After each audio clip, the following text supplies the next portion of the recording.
Hey, welcome everybody to another edition of BlackUSA Crypto News here on BlackUSA.news. I'm the host, Kamal Hubbard.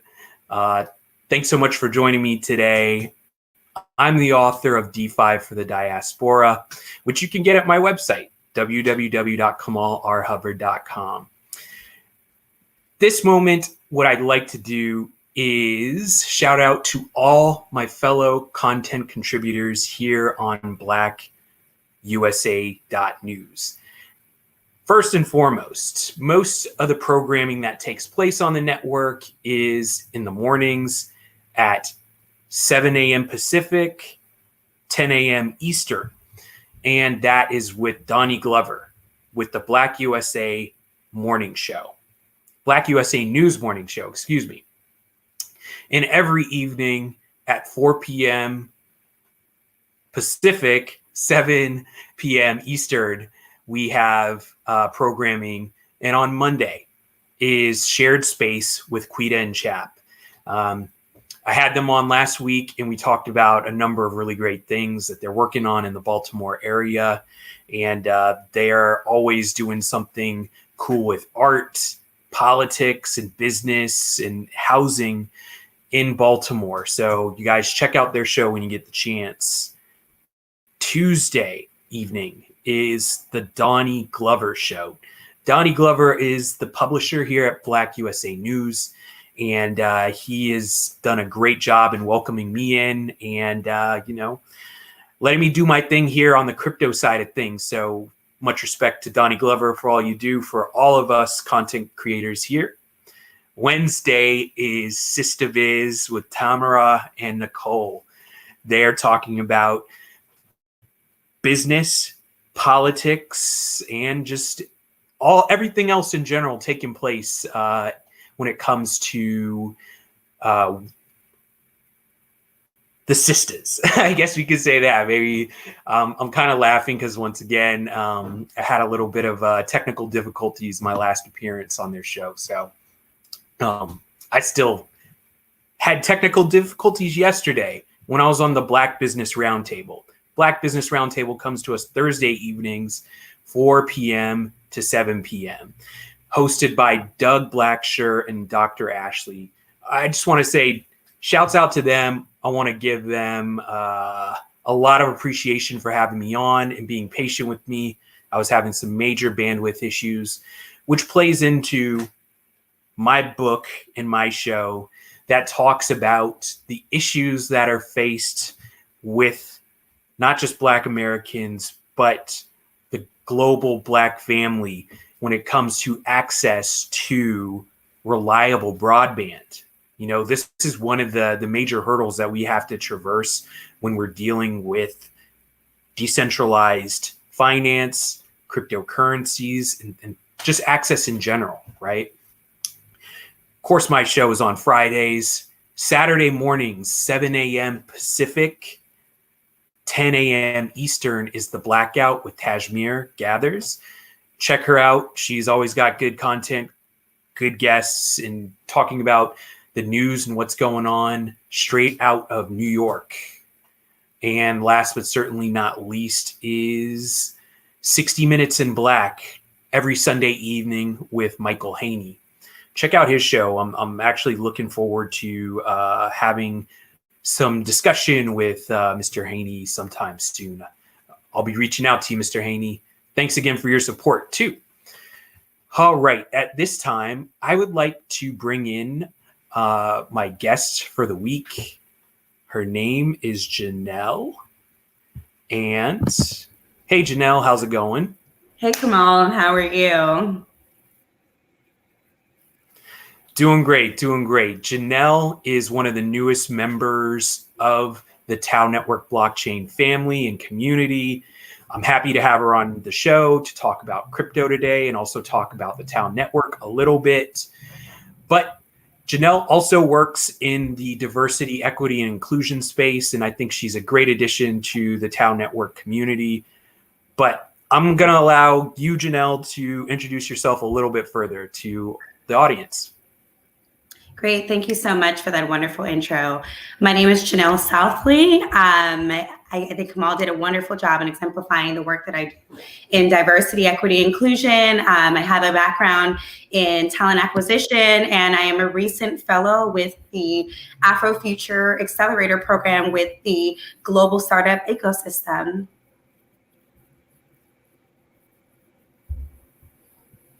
Yeah, Janelle's doing big things out here, trying to make the world a better place, definitely for people who look like us. So, welcome to BlackUSA News. And, why don't I ask you this at this moment? What piqued your interest about the Tau network?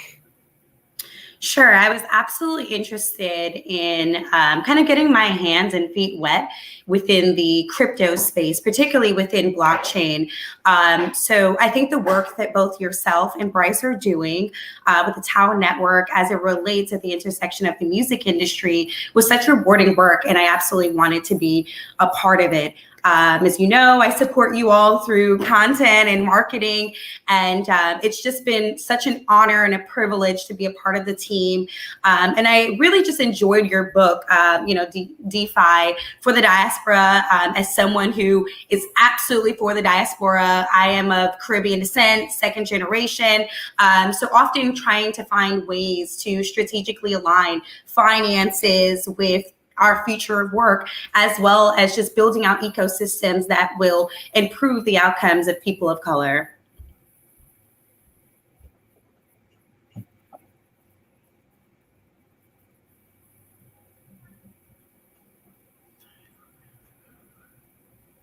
Awesome.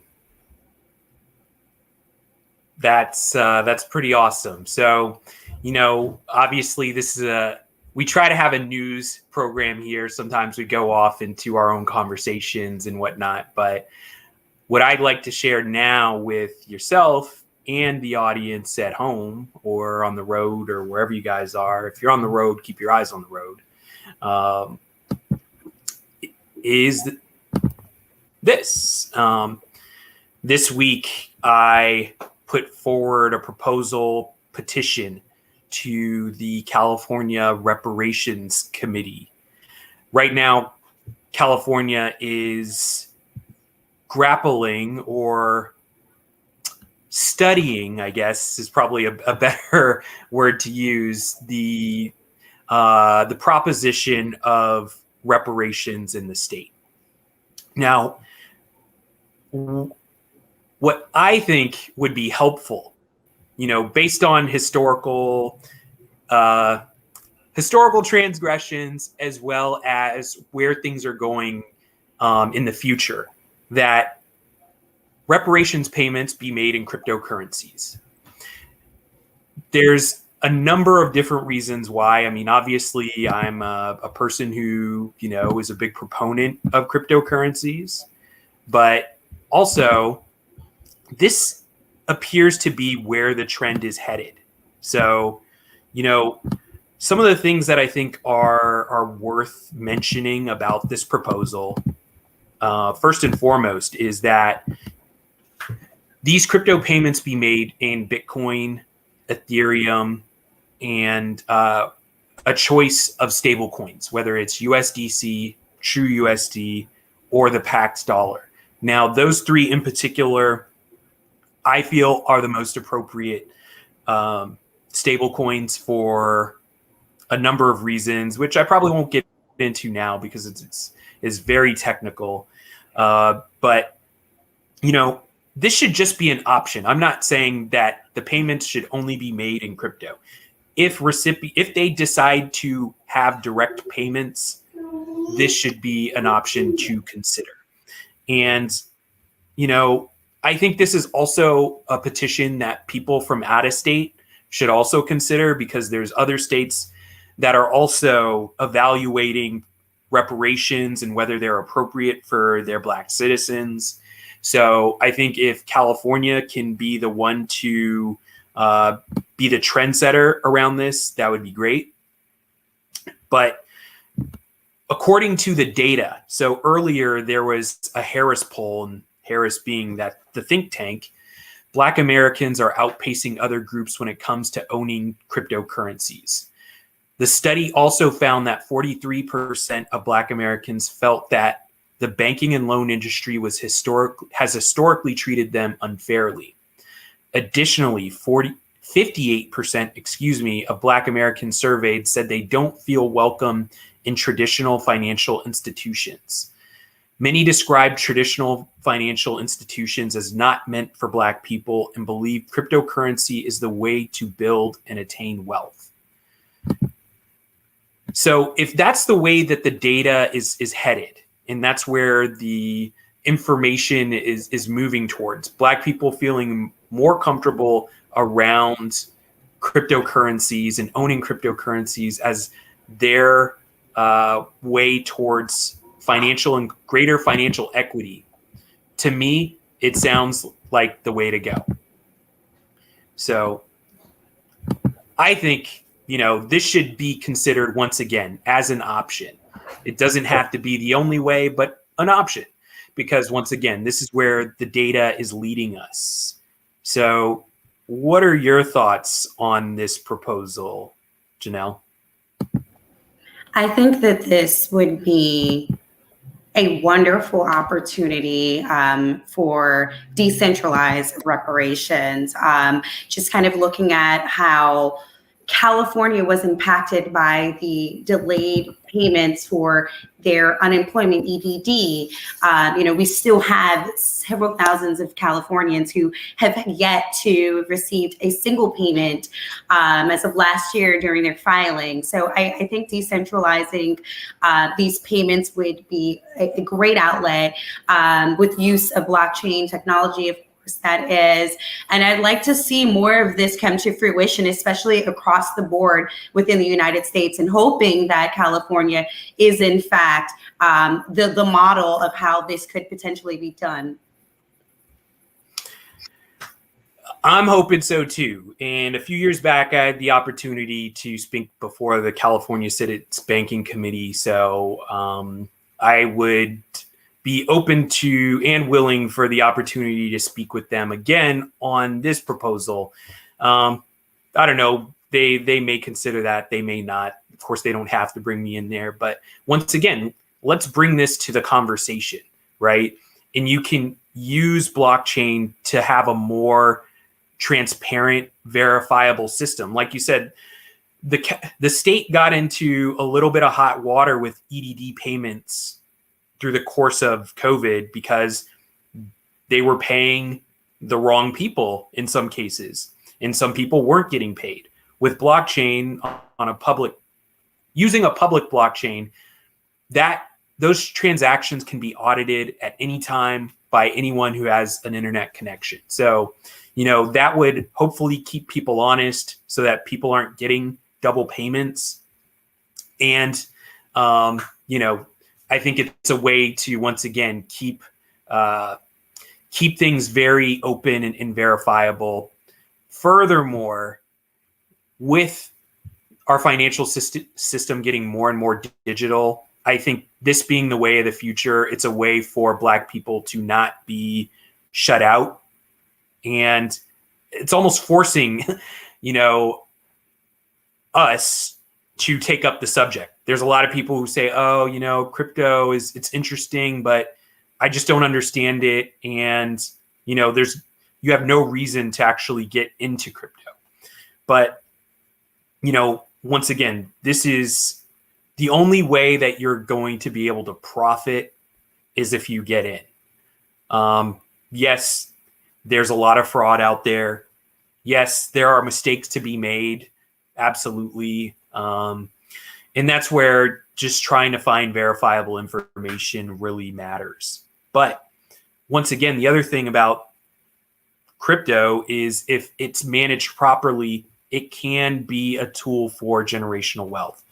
And so I think with all the wealth that has been taken from, just Black Californians, Bruce's Beach is a perfect example of how the state has divested property from Black people in California.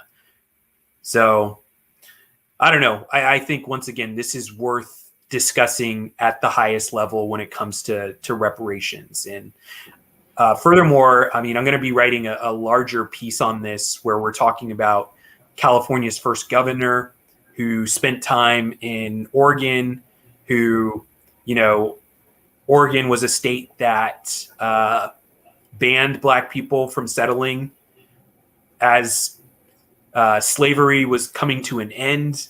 You know, the first California governor was in Oregon writing those laws to ban Black people, and he was allowing slavery to, or people from southern slave states to come into Oregon and allow for them to bring their slaves in and not say, oh, hey, we're a free state, not a slave state. So there's a lot of really interesting history behind this that I think is also worth considering with this proposal. So I don't know, what do you have any further thoughts on something like this? You just shared such wonderful information. You know, I don't have a history or background in California, but I did not know that about California's first governor. So I'm absorbing that information, and it's very interesting, kind of the polarized state of Black America as it pertains to the East and West. So, you know, this is new information. And again, you know, this, I reiterate that I do think that there needs to be a Black bailout for California. Yeah, that definitely makes sense. I mean, you know, if we just look at the Bay Area, what's happened in, you know, a number of areas, and just look at the last 30 years and the numbers of Black families who have moved away from the Bay Area or even out of state, there is a heavy economic component to that. So that's something that absolutely should not be ignored, once again, in consideration of these payments. And, you know, I don't know the full extent of the reparations committee. Some of the things that I do know that they are taking up is housing, which obviously makes a lot of sense, as well as mental health, which obviously makes a lot of sense as well.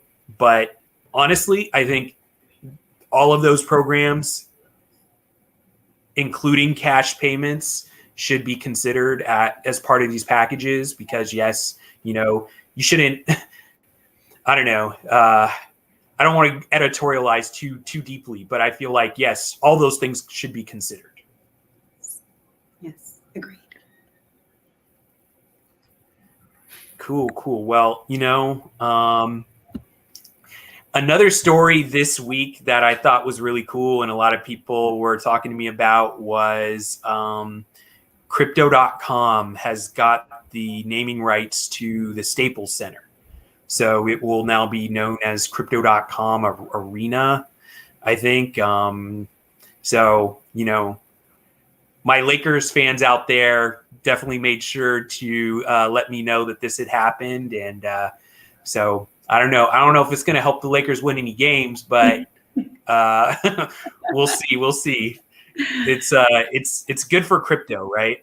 It is. So I want to go, or well, let me go to you. Were there any stories this week that you came across that were blockchain or crypto related that you saw by any chance or made it to your radar? Not crypto related. I've been following a lot of workforce trends, especially with this this great resignation that we're undergoing. But I do want to maintain the relevance of crypto of the show. So I don't have any stories crypto related that I would like to divulge on at this time. No big deal. I'm always looking at news stories, and you know, now we're at a point where there's so much available news around crypto. There's a number of news outlets that people can go to. So I am going to do a quick news read real quick, if you don't mind. So something that caught my eye a little bit earlier, and this just came out today. This is from Decrypt.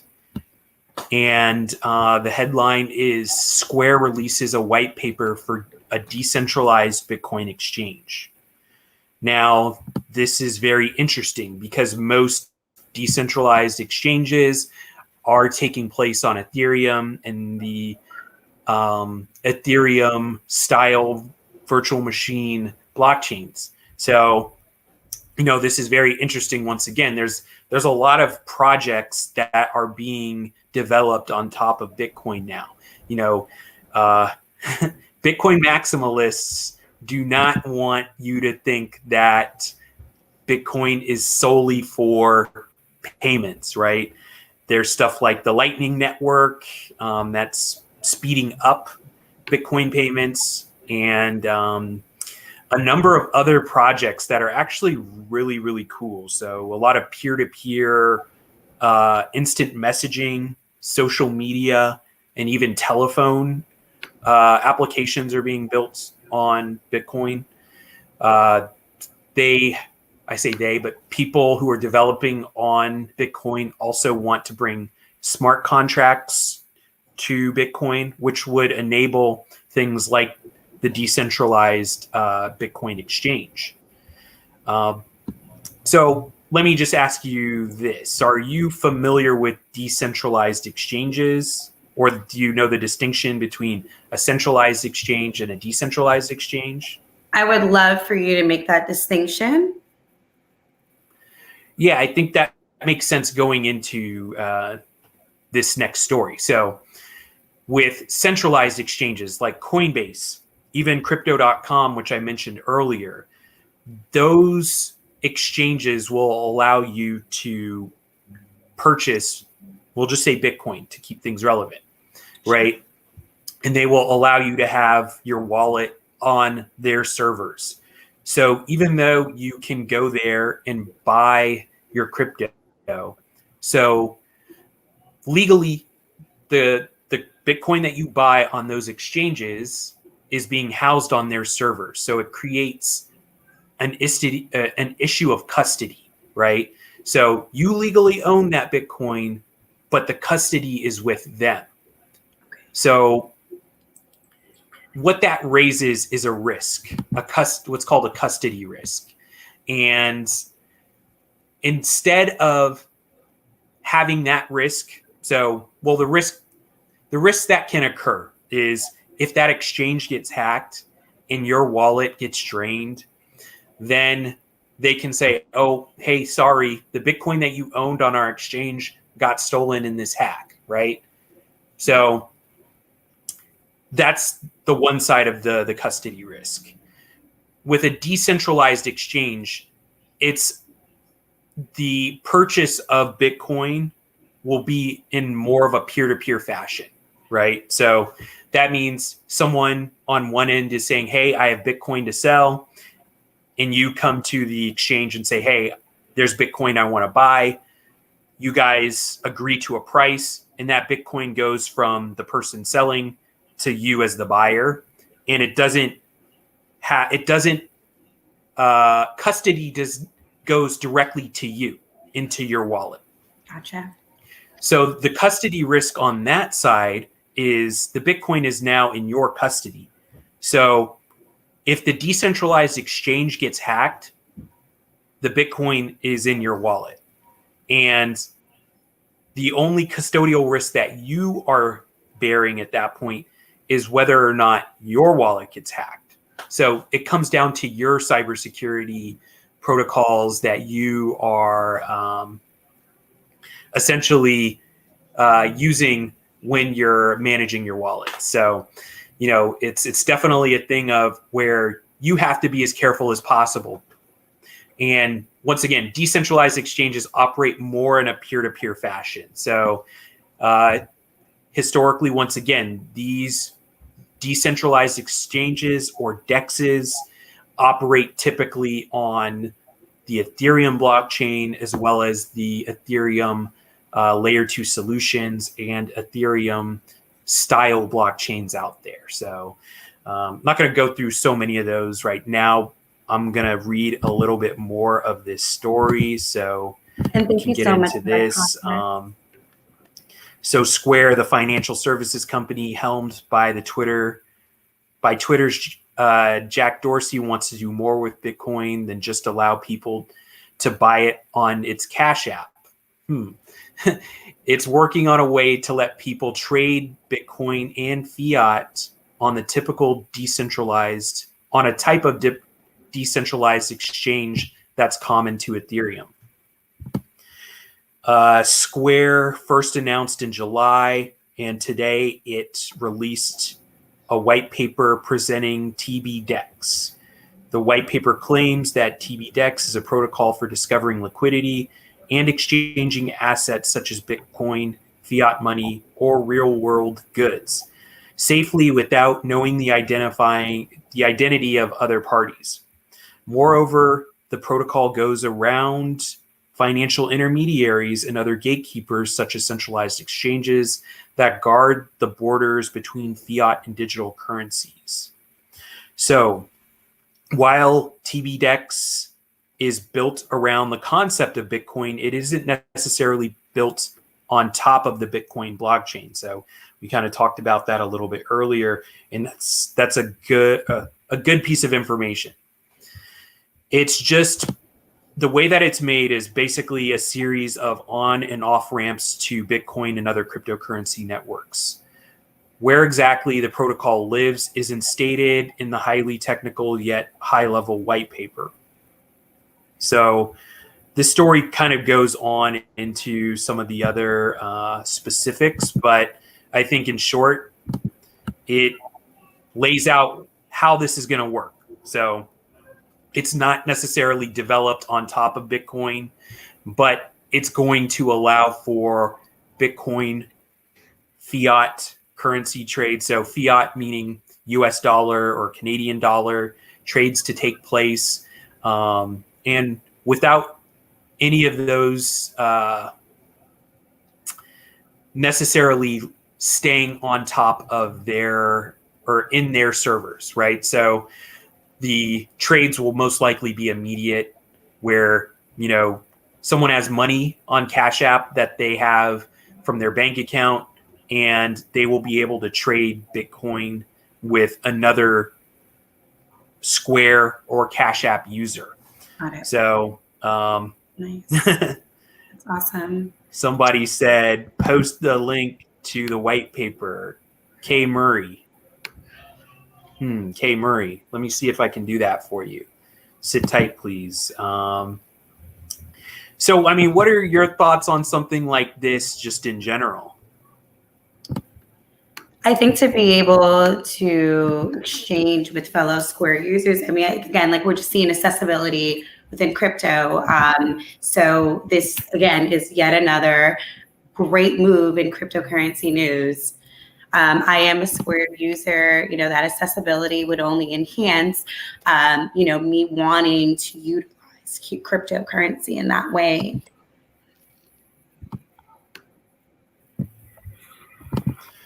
Yeah, I mean, I think this is a good development.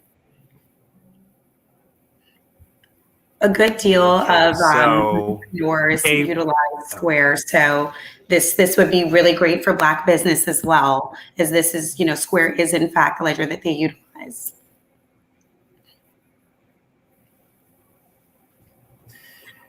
Yeah, you know, so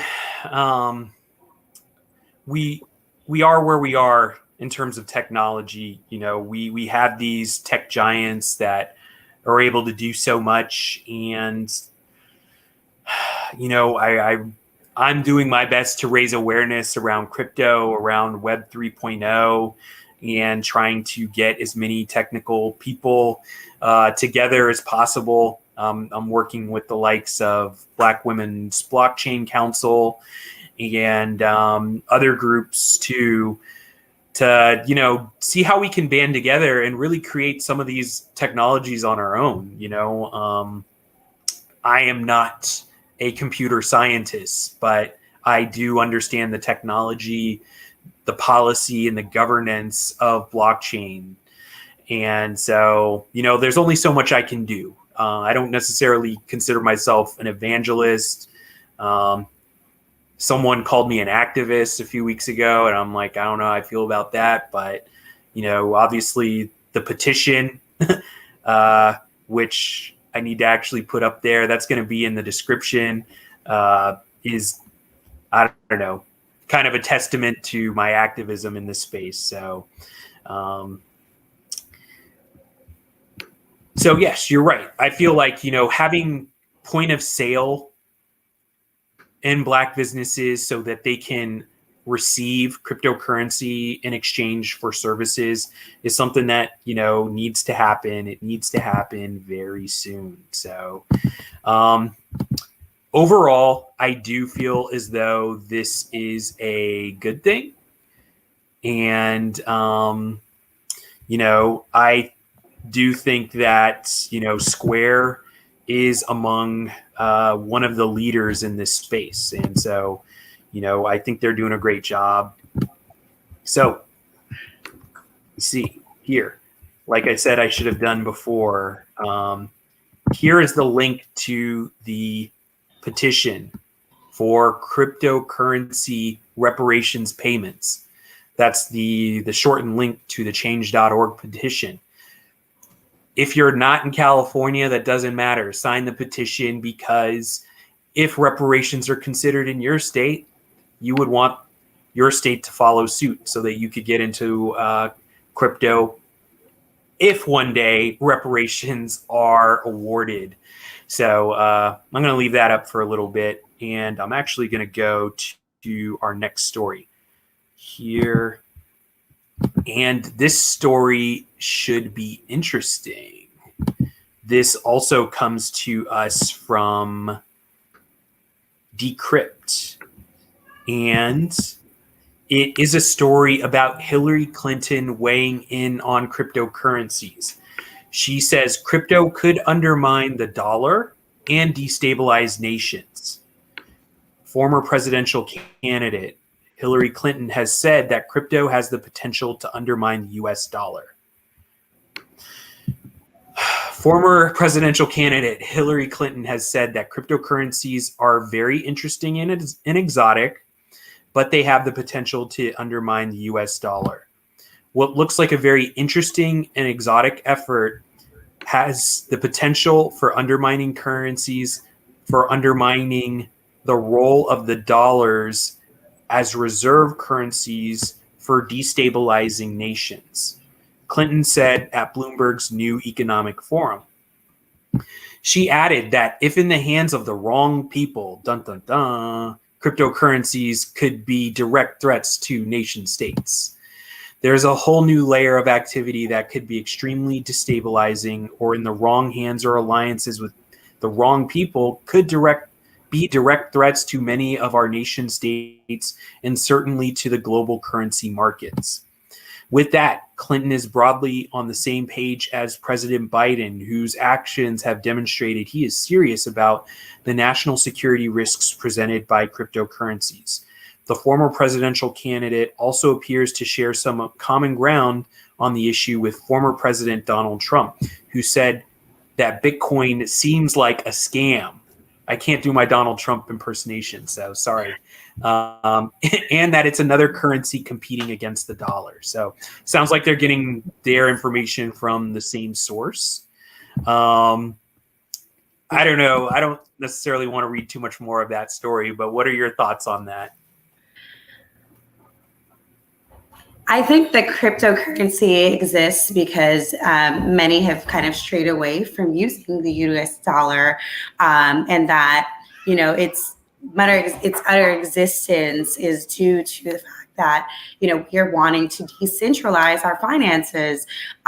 So I think that this is a very political conversation that's being had, and it does sound, in fact, that they are getting their information from the same source.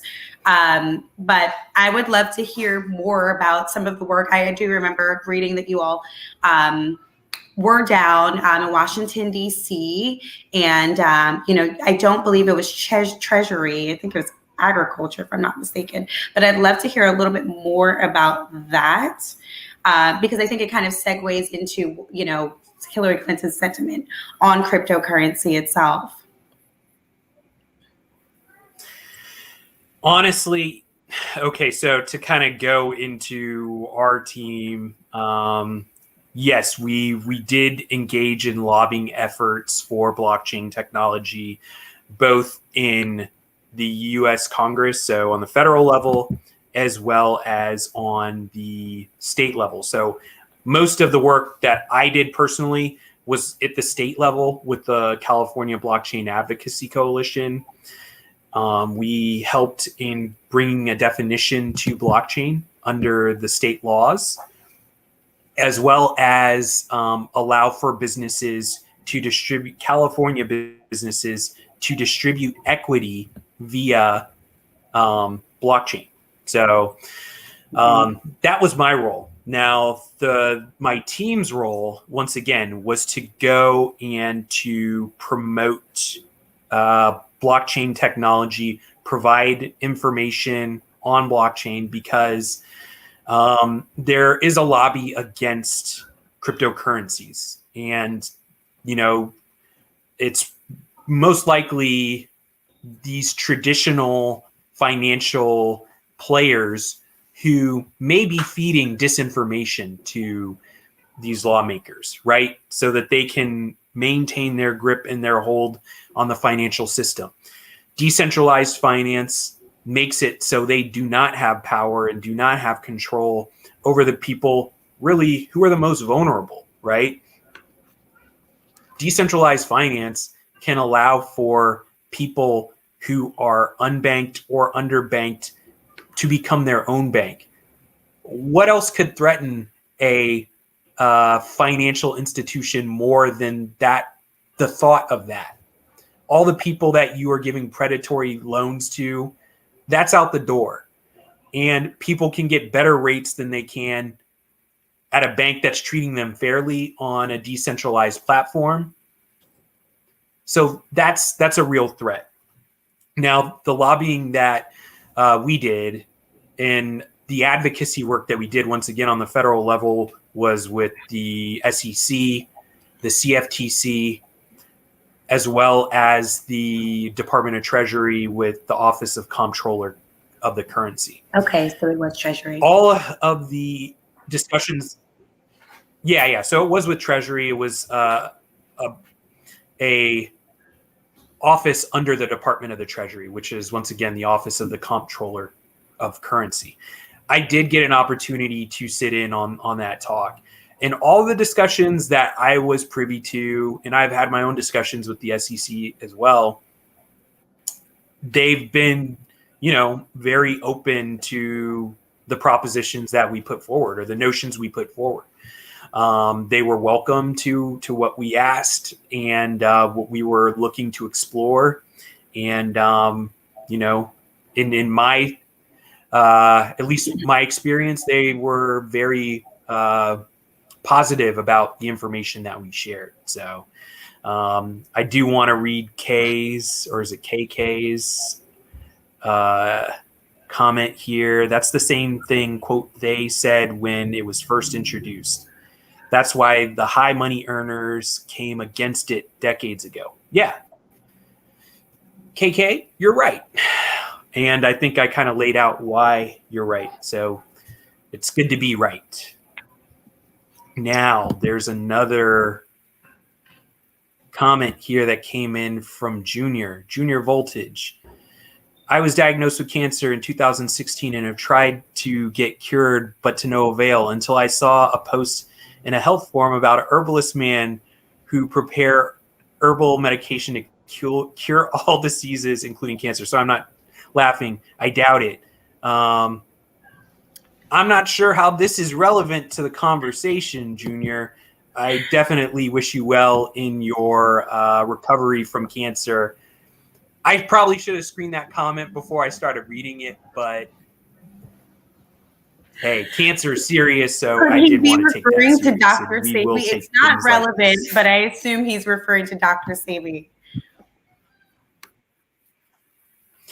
Yeah, hey, that's not what this show is about. But once again, hey, Junior, we definitely wish you well in recovery. So, thanks for watching. Thanks for sharing. But we're going to stay on the crypto beat here, if you don't mind. So, I don't know. I guess maybe I'd like to know from you what it sounds like you're getting immersed into blockchain and crypto. What are the things that you are maybe grappling with in terms of concepts, or what would you like to know more about crypto, if or things that you're having difficulties with? I think it would be really good for me to manage my own wallet. I have not yet invested in crypto. I have a lot of friends that are very involved in crypto and Forex. And I feel like through the Tao network, I am now just getting my feet wet, understanding it, becoming crypto literate, and kind of figuring out where it is that what I would like to invest in. Much of that I assume would be XRP. As I've just been watching some market trends. But, maybe you could turn this around and kind of share some guidance with me as I'm getting started. What advice would you give to, young Black individuals who are just now getting their feet wet and have missed the Bitcoin kind of wave? Well, so yeah, there's a lot of things that you expressed right there that I'd be happy to talk about and discuss. So a little bit about my background is, I first came across Bitcoin maybe in 2010, 2011, just saw obscure news stories while conducting research on it. And it wasn't until 2013 that I said, hey, when I saw it initially, I said, hey, there could be something to this, right? And if it's for real and it works, then yes, it could definitely change the game of finance. So like I said, another 2 years went by of me seeing things about Bitcoin. And in 2013, I said, hey, look, I'm going to dedicate my own independent research into Bitcoin and blockchain. So I spent 2 years from 2013 to 2015 doing as much research I could in the evenings, on the weekends, and learning more about cryptocurrencies. I also had the reluctance of getting involved back then. So when it comes to this timing thing, people are like, well, I want to wait and learn a little bit more about crypto before I get more involved in it. I did that. And honestly, looking back, I did it to my detriment. I had really wished that I had gotten in at Bitcoin in 2013 when it was like $75 rather than in 2015 when it was $700, right? So that time that was missed is actually, to my detriment once again. So anything that you can do to get into the game, do it. Now, there's people who say, hey, you know what? I'm going to save up $1,000. Then I'm going to buy $1,000 of Bitcoin. I would not encourage somebody to do that. Even if you can, there's many places and platforms. I don't want to endorse one over another, but there's many places and platforms where you can do a $1 Bitcoin buy, a $5 Bitcoin buy. My question to anybody who is contemplating waiting now as opposed to later, and I'll pose this question to you, is do you think $1 of Bitcoin now is going to be worth more or less 4 years from now? Probably will be worth more. Right. So why not take that dollar, instead of getting coffee at McDonald's, which I doubt you do, but instead of getting that $1 coffee at McDonald's, go buy some Bitcoin. You know what I'm saying? Yeah. And, it's really as easy as setting up an online banking account. So, and I mean, like I said, I'm not going to endorse one platform over another. We did talk about Square that owns Cash App. Very easy to do over the phone. So, and a lot of people use Cash App. So put two and two together there. Yeah. So I don't know. There was a second part of your question. Why don't you run that by me again? I'm kind of pontificated for a second there. So this was more of the first part. Just keeping up with market trends. I mentioned XRP and Ripple. So could you kind of share a bit more about that and where we are and where should our Black dollars be going? Of course, because I know that the crypto game is a very brutal one. I've learned of crypto through the release of the CoinGay, which was an example of lawsuits and various different things that could happen within this space, copyright and infringement. But I would really like to know, in terms of market trends, like where should I start? Okay, let me go back and say, everything that I'm discussing is for informational purposes only. It's not financial advice. It's not legal advice. It's not tax advice. Everybody has their own situation, and you weigh this information against your own situation, and always do your own research, right? And I say that because no one wants to be the person to say, "Oh, hey, get in on this project." The next day it goes to zero, right? And someone loses their money, and you're mad at me. So, but I say that to say, right? At the end of the day, everyone has to be accountable for themselves in crypto, right? You brought up Ripple, XRP, which is a highly polarizing cryptocurrency for a number of reasons. Won't get into all of those reasons, but chief among them is the fact that the SEC has a very strong enforcement action against Ripple, which has made it virtually impossible. Or not virtually impossible. It's not impossible to get Ripple. It's very difficult to buy Ripple on American markets right now due to this ongoing SEC enforcement action against them.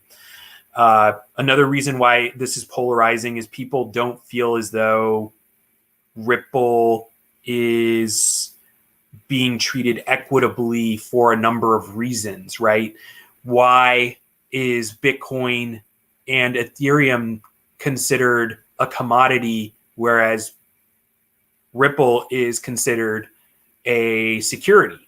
That's one of the main questions or issues in controversy with this enforcement action. That's a good question. At least from my monitoring, I'm not checking everything day to day on this enforcement action. Unfortunately, that has not, in my opinion, once again, been answered definitively by the SEC. This is still an ongoing enforcement action, so we'll see what happens. And it's been fairly contentious. Once again, Ripple has been delisted in the United States due to this action. So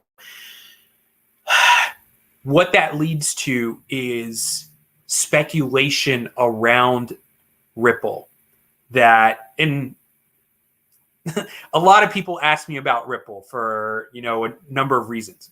I think chief among them, once again, is the speculation aspect of it. If the SEC loses this enforcement action next week or whatever, next year, people are speculating that the price of Ripple will appreciate significantly. Now, that's just speculation. We don't know one way or another what's going to happen. So that's why I think there's interest with Ripple. Ripple is a very fast blockchain. It's meant for cross-border payments. It's essentially billed itself as the blockchain version of the SWIFT network. And they were gearing towards adoption with several banks. Obviously a lot of banks are no longer using Ripple because of its current legal status. Now, going back to your earlier question about where to get started. So, once again, that's tough because I don't like to give recommendations necessarily on one crypto over another. But I will say some of the information that I came across, right? And some of the stuff that I talked about with Bitcoin is very interesting, how that their companies and developers are trying to build with Bitcoin to make it more than just payments, right? This, from a certain perspective, is good for Bitcoin. Bitcoin maximalists love that idea because bringing decentralized finance to Bitcoin is a Bitcoin maximalist dream. But some of the other stuff too, like I wish I could talk a little bit more about these projects, but there's going to be some really cool stuff that's going to be built. Once again, these communications, social media platforms built on Bitcoin that will allow for people to send each other money, like basically a Twitter built on Bitcoin where you can tip people in Bitcoin. There's the Bitcoin telephone, right? So why would you use T-Mobile? Sorry, T-Mobile's. Why would you use a cellular carrier network when you could just use Bitcoin and you have Bitcoin in your wallet? That's huge. To pay for your minutes, right? And then you put the other decentralized finance on top of it where you're yield farming. So those Bitcoin minutes are essentially getting paid out of the yield farming that you're doing with your other Bitcoin. So you basically have a free telephone now. There was something else that they were doing that was also very interesting. I need to look into some of these. Like, once again, I'm not a Bitcoin maximalist. I don't necessarily think that Bitcoin maximalism is a good thing, but there are a lot of efforts to make sure that Bitcoin is more than just a payment solution. So I think I say that to say that it's the number one cryptocurrency by market cap. And that's for a reason. So hopefully I'm not making it too obvious, but start there. Yeah. I mean, Ethereum, what was that? No, I said, of course, I'm following. Right. And then Ethereum is the number 2 by market cap. And there are a lot of enterprise businesses that are looking at Ethereum to decentralize, or not so much decentralize, but putting their operations on a blockchain. They're looking towards Ethereum and Ethereum style blockchain. So, that's also something that should be put into heavy consideration. Could you talk to me about some of the Black-owned blockchain companies and, coins that are out on the market? Could we discuss that a little bit? Sure. I mean, honestly, there's a lot out there that I don't even know about. But, one of the oldest projects out there is Guap. And I've been meaning to get somebody from their camp to come on the show. So Blockchain based in Atlanta, correct? Yeah. Okay. Right. Correct. Yeah. Tavonia Evans is their chief developer. So, she's been doing good things. And I'm not exactly sure what their challenges are right now. But Guap was built as a payment rail. And like I said, I have not been keeping up with their project developments. So, I mean, to me, it makes sense to enable smart contracts, but Once again, I'm a DeFi person, so it's tough for me to not say that, right? That stuff intrigues me a little bit more than just payments alone, right? It's the whole suite of financial services that blockchain can offer to people. And, if QOP is able to do it and they're able to do it right, they really do position themselves well in the marketplace. There's several other projects out there that are worth that I could name, but of course, out of Oakland, the Black DAO is another one, and so you guys should check them out. I know that they're in development, so they are going to create a DAO service, and I don't know where they are in development either. I don't.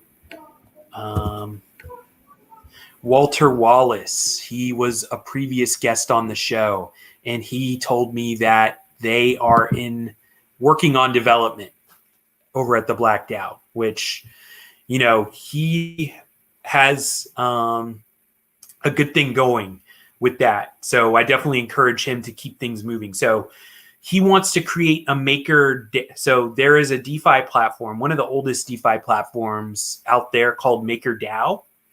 And it allows for collateralized loans on Ethereum. So it's crypto loans that are collateralized with other crypto. So you are taking your crypto as collateral and saying, hey, I would like a loan, and I'm putting up the crypto that I own so that I can get that loan. You're able to do that without utilizing credit scores. So once again, you see why decentralized finance provides a threat to the current banking system when you're able to do that. And there are other things being worked on with uncollateralized loans. So what happens when you can have an uncollateralized loan without a credit score in crypto? Like, just think about those possibilities, right? People who could never get a loan, once again, who are unbanked or underbanked, and don't have to go into a banking branch, which goes back to Tamara's earlier comment, right? Crypto sees no color while banks do.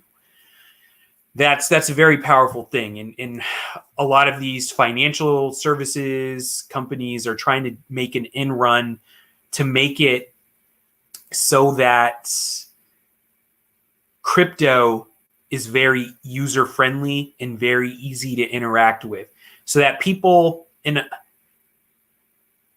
who don't want to do that work, that legwork of establishing their own cryptocurrencies and securing their own cryptocurrencies, and those are going to be their customers. The people who say, oh, I just want to go to the app store, do one touch crypto, and then that's how I want to do it, right? Like, they are going to get a lot of people in our community because of that. They're going to get charged enormous amounts of fees for it, and it's basically, the banks are going to do the exact same thing. And if they have custody, right, what do you think they're going to do if, and I hate to really talk about this, but let's just say someone is accused of a crime and they want to seize all of your banking and financial assets, and you have assets sitting on this, let's just say a crypto app. What do you that app is going to comply with, law enforcement. They're not going to say, oh, hey, you know what? You legally own these assets. We're going to give them to you or let you have access to them while you have these allegations of a crime. Like, I mean, putting everything in context with that was the perfect segue because it goes right into an additional question that I had for you. So finish that thought. No, I don't want to go down that rabbit hole. I don't want to because, it's.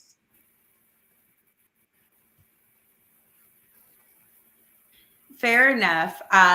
This is not crypto news, but I would love to know more about the ODB Dirty Coin. Would you be willing to chat a bit about that?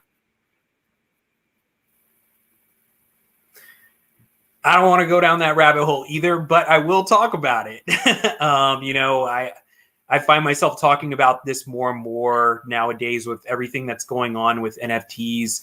We had the opportunity to work with the estate of Russell Jones, who is known as Old Dirty Bastard, part of the Wu-Tang Clan, back in 2018 to bring Dirty Coin or ODB Coin to life.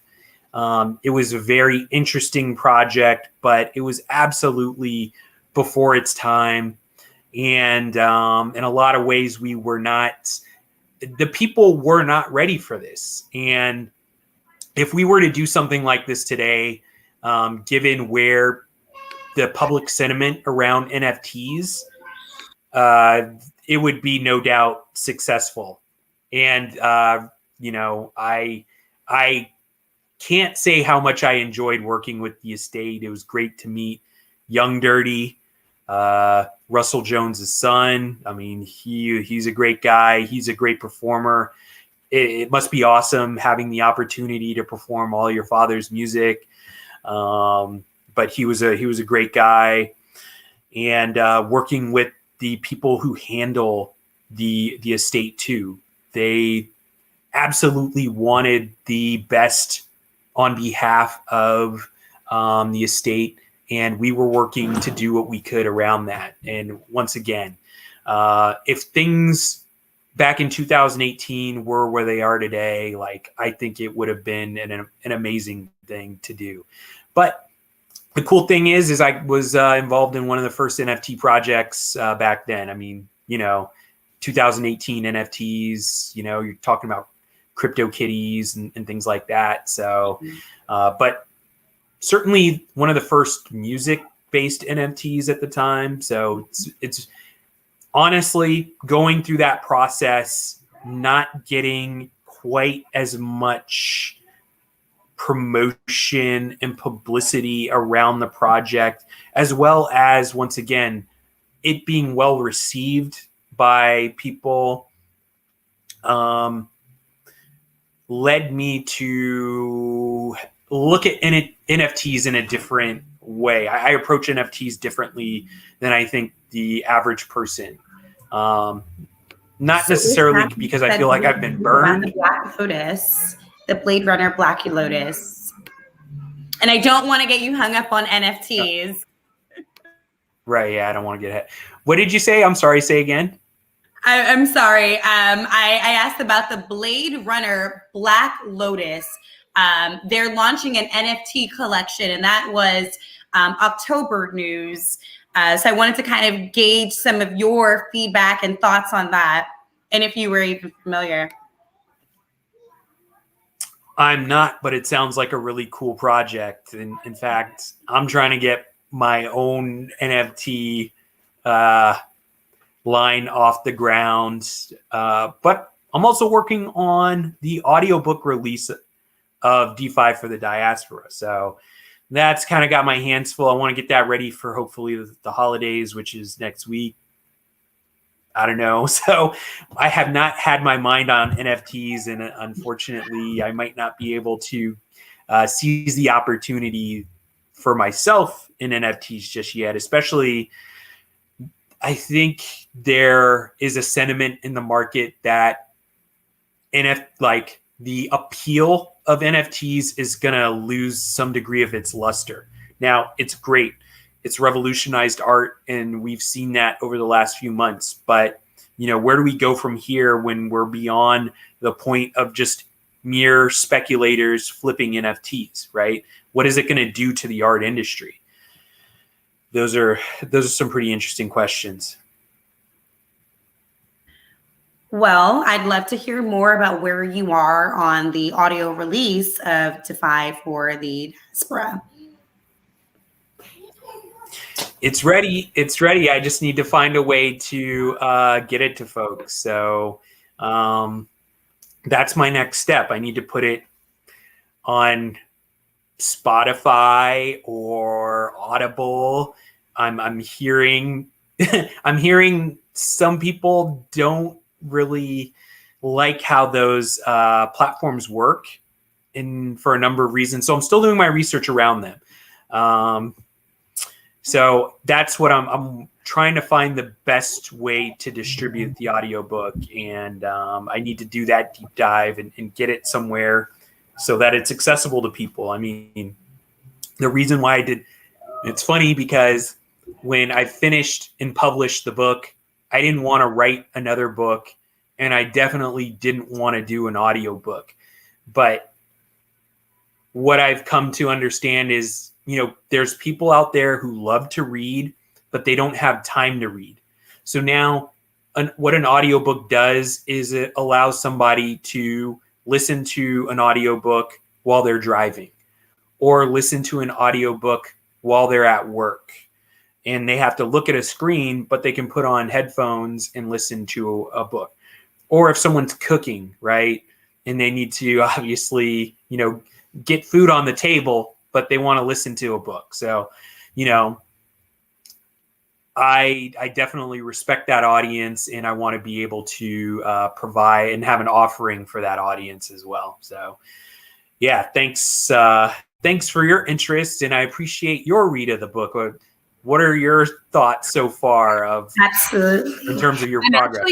I'm still finishing the book, but I think this is the perfect perspective in which I require to understand crypto itself, the history of it, and then where the Black community stands within the, this sustainable ecosystem of cryptocurrency. So I'm grateful for access to the book. I would be even more grateful for an audio version and access to the book. And that's why I asked, where are you with that? But knowing that you are truly dedicated to your craft and that it is all coming, and that you are identifying what would be the best platform and outlet for us to be able to obtain that. Yeah, it's definitely coming soon. It's definitely coming soon. And it reminds me, I got to put in some work this weekend on it. So thanks for the reminder. Well, hey, Janelle, I can't thank you enough for being my guest this evening. I am going to leave you with the last word before I let you go for this evening. Okay, well, thank you so very much for having me. This has been a wonderful opportunity, and I know that it just continues on. I'm happy to be supporting the Tau Network and looking forward to watching the next few episodes. Well, hey, thanks again for being my guest. I said I was going to give you the last word, but the last word is this. You guys, check out this petition. Please support this petition. It's a way that people, or our people, don't get left behind in this digital revolution of money, digital money, crypto, like we have been before. And it's a way for us to have greater control over our financial assets, our financial future, and our financial possibilities. So please do support the petition. The link is right there. It's on change.org. Let's get some people's attention over in the State House. And thanks so much for tuning in. Have a great weekend. Have a great holiday if you're going to celebrate, whether it's from the indigenous people's perspective or just having a day off and eating too much turkey. So have a great weekend. Take care. Stay safe.